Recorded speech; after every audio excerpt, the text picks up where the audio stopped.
Hi, folks. Chris Voss here from the ChrisVossShow.com. Hey, we're coming here with another booth interview. We are at NAB 2019. Oh my gosh. Wow.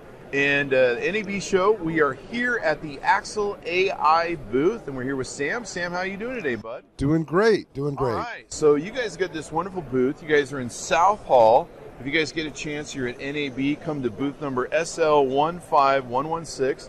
They're kind of in the corner of South Hall in the far east side, if you will, if you know your northwest east. And Sam, tell us about Axle AI and what you guys do. Sure. Well, we do radically simple software that makes it easy for anybody who has a lot of video to search and manage that video.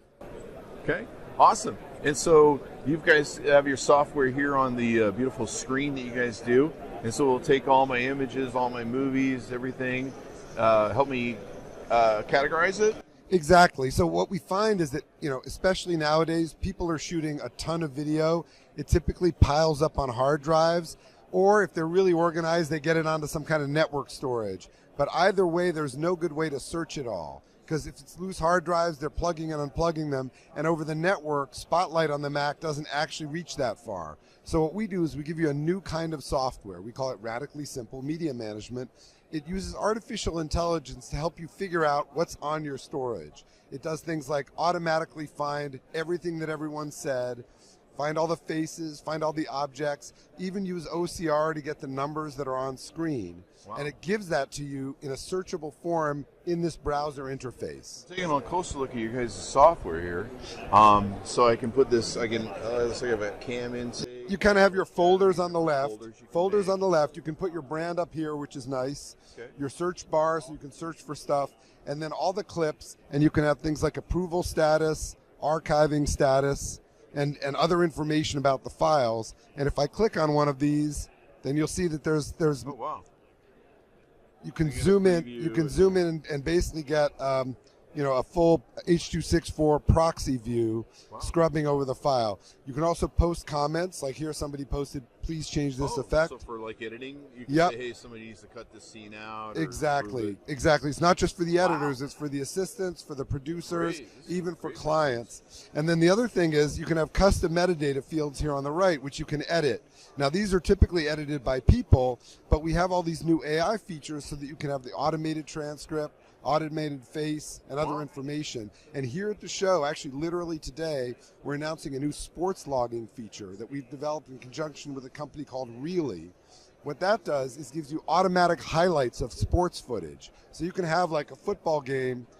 In fact, the Chicago Bears were here earlier, but you can have a football game and you can figure out, hey, all the touchdowns, all the third downs, all the penalties, wow, automatically from the material, so you don't have to have interns logging all that information. So is the AI pretty smart where it can tell me like how many male faces, how many female faces? It doesn't currently do a count like that. It's more about identifying the individual people. But so it finds celebrities, politicians, sports figures. You can also train it so that if there's somebody, like if you're for corporate video, if you have a few executives that appear all the time in your videos, you can tell it, oh, this one's, Joe Blow, and then it'll bring up Joe Blow's name every time it sees their face.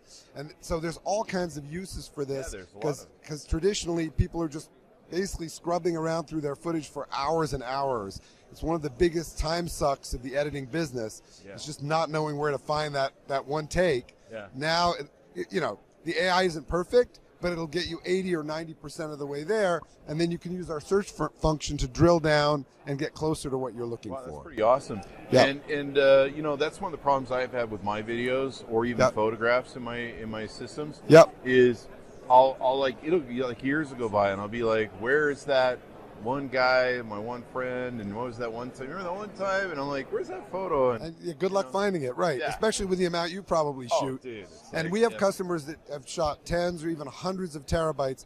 We have a few customers in the petabytes. Wow. So, for instance, we work with Bleacher Report and iHeartMedia in New York. They both have over a petabyte of storage at their places. So that's becoming less and less unusual as things like churches, they're capturing all of the sermons.